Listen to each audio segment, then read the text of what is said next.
Waalaikumsalam warahmatullahi wabarakatuh. Gimana? Kita serahkan kepada Ustadz Abu Yahya Badrussalam dulu.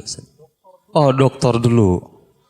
Tunggu, yang lulusan kuliah hadis itu beliau. Oh iya, tahu ana sih mau begitu Ustadz. Urusan hadis-hadis ini Ustadz, fadhal Ustadz. Baik Pak, penjelasannya mohon maaf agak panjang dikit, nggak apa-apa ya Pak ya. Pertama, kata kullu dalam bahasa Arab itu min alfadhil umum. Secara ilmu usul fikih, para ulama usul fikih ketika membahas tentang lafadz-lafadz yang menunjukkan kepada makna yang sifatnya umum, kullu termasuk makna yang sifatnya umum. Artinya semua. Dan kaidah usul fikih mengatakan sesuatu yang sifatnya umum tidak boleh dikhususkan kecuali dengan dalil. Maka biarkanlah keumumannya tersebut sesuai dengan keumumannya sampai ada dalil yang mengkhususkannya. Maka kalau kita lihat Nabi sallallahu alaihi wasallam bersabda kullu bid'atin dhalalah. Setiap bid'ah itu apa? Sesat. Memang sebagian ulama mengatakan ya, seperti yang dinukil oleh Al-Imam An-Nawawi bahwa kullu di sini amun makhsus. Ya umum tapi dikhususkan. Nah, terjadilah perselisihan para ulama apakah ada namanya bid'ah hasanah atau tidak. Ya. Pertama sedikit saya ingin membahas tentang apa itu bid'ah secara bahasa dan apa itu bid'ah secara istilah. Karena ini berhubungan erat insyaallah. Bid'ah secara bahasa artinya segala sesuatu yang baru ada yang sebelumnya tidak ada. Perhatikan, segala sesuatu yang yang baru ada yang sebelumnya tidak ada. Mobil bid'ah, betul. Kacamata bid'ah, betul. HP bid'ah, betul. Tapi bid'ah secara apa? Bahasa. Secara bahasa betul itu bid'ah. Tapi apakah sesuatu yang sifatnya secara bahasa itu bid'ah, secara istilah itu bid'ah? Tentu tidak. Karena bid'ah secara istilah syariat itu adalah terfokus kepada masalah agama, din. Makanya Imam Asy-Syatibi rahimahullah ketika mendefinisikan bid'ah beliau berkata begini, ibarah an tariqatin fid dini mukhtara'ah tudahi syar'iyyah yuqsadu bisuluki 'alaiha al-mubalaghatu fi ta'abbud lillahi subhanahu. Ungkapan tentang tata cara dalam agama. Lihat, tata cara dalam apa? Dalam agama yang dibuat-buat dan menyerupai syariat. Yang diinginkan darinya bersungguh-sungguh dalam rangka ibadah kepada Allah Subhanahu wa taala. Maka dari sinilah Bapak sekalian, kalau kita perhatikan pertama, ya, ungkapan para ulama terdahulu ada yang membagi bid'ah menjadi dua, ada.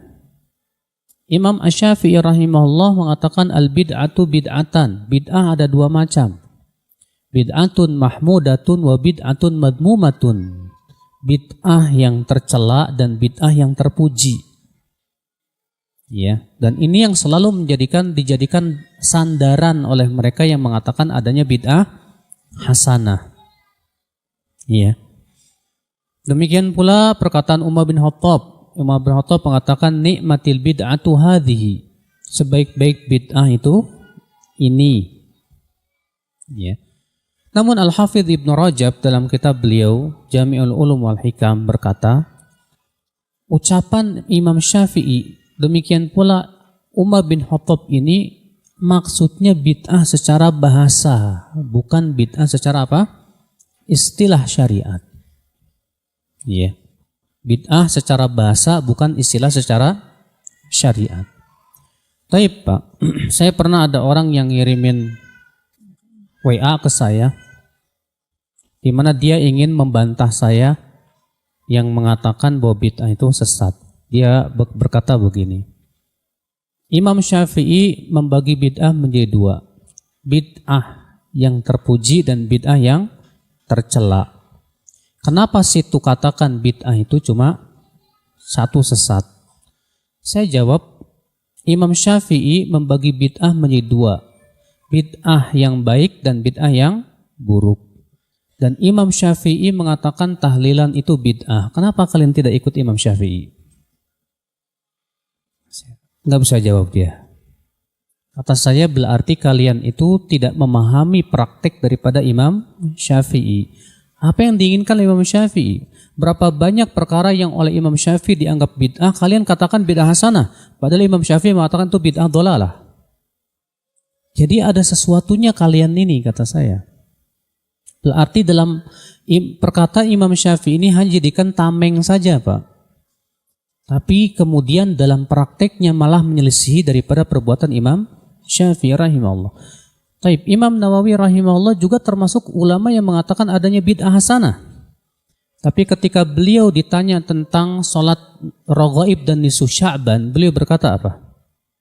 Fa inna hataini sholataini lam yarid fihi haditsun sahih wa huma bid'atani madmumatani, kata beliau. Dua sholat ini tidak ditunjukkan oleh hadis yang sahih, tidak pula amalan salafus salih, dan keduanya adalah bid'ah yang tercela. Sementara kalian menganggap sholat nisfu Sya'ban bid'ah hasanah. Imam Nawawi mengatakan bid'ah dhalalah. Jadi kenapa kalian itu berdalil dengan pendapat ulama tapi tidak melihat praktek mereka? Ini sebuah kesalahan yang jelas, kata saya. Maka dari itulah di sini ya akhwan Islam azani Allah wa yakum, wallahu a'lam, ini pandangan saya yang qasir ya. Sebetulnya yang paling berhak menjawab ini Ustaz Syafiq ya. Karena Ustaz Syafiq itu S1, S2, S3-nya akidah, Pak. Lebih paham dari saya, insyaallah. Tolong Ustaz Syafiq luruskan saya. Saya memandang pendapat ulama yang mengatakan di zaman dahulu ada bid'ah hasanah dengan bid'ah dhalalah, bid'ah yang baik dan bid'ah yang tercela, dengan pendapat ulama yang mengatakan tidak ada bid'ah hasanah, sebetulnya tidak bertabrakan, Pak. Tidak bertabrakan kenapa? Pertama, ya, mereka yang mengatakan adanya bid'ah terpuji sudah kita sebutkan tadi, kata Al-Hafidh Ibnu Rajab itu maksudnya bid'ah secara bahasa, bukan bid'ah secara istilah syariat. Mereka yang mengatakan tidak ada bid'ah yang terpuji, maksudnya adalah bid'ah dalam secara apa? Makna istilah syariat, bukan secara bahasa. Oke, tolong diperhatikan baik-baik. Apakah sesuatu yang Rasulullah tidak lakukan itu mutlak bid'ah? Apakah sesuatu yang Rasulullah tidak lakukan itu mutlak bid'ah secara syariat? Jawabannya dengan 3 poin. Poin yang pertama, Rasulullah SAW tidak lakukan karena masih ada penghalangnya, sehingga Rasulullah tidak lakukan. Contoh misalnya, Rasulullah SAW sholat tarawih hanya 3 malam, dan beliau tidak lakukan setiap malam. Kenapa sebabnya? Jawabnya dalam riwayat Abu Daud disebutkan karena khawatir diwajibkan atas umatnya. Berarti ada penghalang, Pak. Maka di zaman Umar bin Khattab, beliau melakukan sholat tarawih berjamaah setiap malam. Dan Umar mengatakan ini sebaik-baiknya bid'ah. Sholat tarawih tidak bid'ah.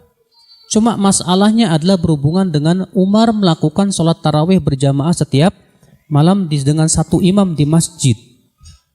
Kenapa Umar lakukan itu? Karena Umar tahu ilat daripada Rasulullah tidak lakukan adalah karena takut diwajibkan atas umatnya. Sementara Rasulullah sudah wafat dan tidak mungkin lagi diwajibkan. Sementara ini maslahatnya besar. Maka Umar menganggap ini perkara yang baik. Para sahabat pun seluruhnya sepakat atas perbuatan Umar bin Khattab radhiyallahu anhu ardah. Dan mereka menganggap ini tidak termasuk bid'ah. Kenapa? Karena Rasulullah tidak lakukan karena ada penghalangnya, Pak. Di saat penghalang itu hilang dan itu maslahatnya besar, maka boleh dalam syariat. Ini poin yang pertama. Poin yang kedua, Rasulullah tidak lakukan karena belum ada pendorong dan sebabnya di zaman beliau. Belum ada pendorongnya. Contoh, di zaman Rasulullah ada nggak ilmu hadis, Pak? Nggak ada. Ilmu usul fikih ada nggak? Nggak ada. Ilmu bahasa Arab, nahwu, sorof, nggak ada. Kenapa? Belum dibutuhkan. Ilmu hadis itu berbicara tentang sanad. Di zaman Rasulullah nggak ada sanad. Ilmu usul fikih berbicara tentang bentuk-bentuk bahasa. Para sahabat jagonya. Bahasa Arab apalagi jangan tanya. Bahasa Arab para sahabat sefasih-fasihnya makhluk. Dalam bahasa Arab belum dibutuhkan itu bahasa Arab. Belum dibutuhkan ilmu hadis. Belum dibutuhkan ilmu usul fikih. Makanya di zaman Rasulullah belum ada. Setelah Rasulullah wafat, banyak orang yang masuk Islam dan tidak paham bahasa Arab. Dan mereka akhirnya terjadi kesalahan dalam membaca Al-Quran dan hadis. Bahaya. Maka kemudian Ali bin Abi Thalib memerintahkan Abul Aswad Ad-Du'ali untuk meletakkan kosakata bahasa tata bahasa Arab Nahwu. Dalam rangka apa? Menjaga Al-Quran. Menjaga apa, Pak? Al-Quran. Berarti, Pak, Nabi, di zaman Nabi, ilmu bahasa Arab, ilmu usul fikih, ilmu hadis tidak ada taib. Kenapa sebabnya, Pak? Tolong diperhatikan nih, Pak, ini masalah penting ya. Tidak ada, kenapa? Karena di zaman Nabi belum dibutuhkan. Nah, ketika Nabi sudah meninggal dunia dan dibutuhkan dan itu maslahatnya sangat besar, maka itu boleh tidak? Boleh. Nah, para ulama dalam mengungkapannya berbeda-beda, Pak. Mereka yang mengatakan adanya bid'ah hasanah mengatakan itu bid'ah hasanah. Mereka yang mengatakan tidak ada bid'ah hasanah mengatakan apa? Itu maslahat mursalah. Padahal tujuannya sama. Makanya perhatikan Bapak sekalian. Ini poin yang kedua, Pak. Tolong perhatikan ya. Poin yang ketiga, Rasulullah SAW tidak lakukan. Padahal pendorongnya ada di zaman Rasulullah, ada. Dan penghalangnya pun tidak ada di zaman Rasulullah SAW. Contoh, Rasulullah sholat Idul Fitri dan Idul Adha tanpa adzan dan tanpa qomat. Padahal dibutuhkan tidak adzan dan qomat. Dibutuhkan memanggil orang. Taib. Ada penghalangnya tidak? Tidak ada. Rasulullah mampu menyuruh Bilal untuk adzan dan qomat. Tapi Rasulullah tidak lakukan, tidak. Artinya apa? Artinya itu tidak disyariatkan. Maka siapa yang sholat Idul Fitri dan Idul Adha dengan adzan dan qomat, maka saya katakan dia berbuat bid'ah. Ya. Nah, jenis yang ketiga inilah Pak yang disebut ya, kemudian masuk padanya pembahasan bid'ah secara syariat. Dan kalau kita perhatikan perbuatan para ulama, inilah yang menjadi sebuah permasalahan, Pak. Iya. Mereka yang mengatakan adanya bid'ah hasanah, ketika memberikan contoh-contohnya ternyata apa? Contoh-contohnya yang sudah saya sebutkan tadi, Pak. Yang Rasulullah tidak lakukan di zaman beliau karena masih ada penghalangnya atau belum ada pendorongnya. Baru kemudian diada-adakan karena mereka melihat adanya pendorong yang mengharuskan dan maslahatnya besar. Tapi dalam mengungkapkannya mereka berbeda-beda. Yang satu mengatakan ini bid'ah hasanah, yang satu mengatakan maslahat mursalah.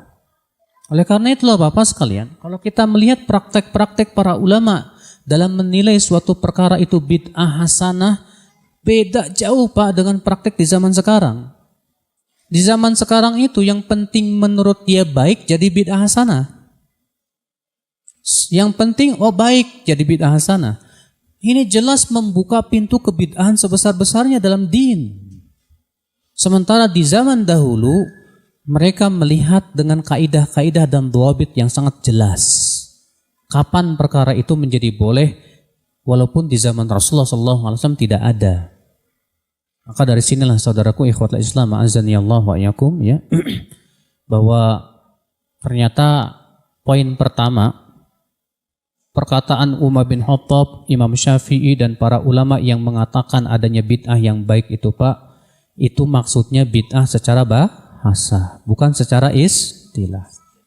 Yang kedua, poin yang kedua, ternyata para ulama seperti Imam Syafi'i yang membagi antara bid'ah hasanah dengan bid'ah yang terpuji dan bid'ah yang tercela, ternyata di dalam prakteknya tidak sesuai dengan praktek yang ada di zaman sekarang. Sudah saya berikan contoh tadi. Imam Syafi'i mengatakan maktam itu termasuk perkara yang bid'ah, tercela. Bahkan dalam kitab I'anatul Talibin, Syarafatul Mu'in di jilid 2 halaman 165, jelas tegas di situ disebutkan bahwasanya maktam, berkumpul-kumpul di keluarga kematian itu termasuk perkara yang bid'ah. Ya, bid'ah yang makruhah kata beliau. Nah, ini ternyata tidak dilaksanakan oleh mereka. Berarti prakteknya berbeda. Nah, di sinilah saudaraku ikhwatul Islam azani Allah wa iyyakum. Ini pembahasan sebetulnya panjang ya masalah bid'ah. Namun mungkin supaya lebih jelas lagi dan mungkin juga Ustadz Syafiq akan berikan tambahan-tambahan yang lebih. Afadhal Ustadz. Silakan Ustadz, ada tambahan? Oh, enggak ada.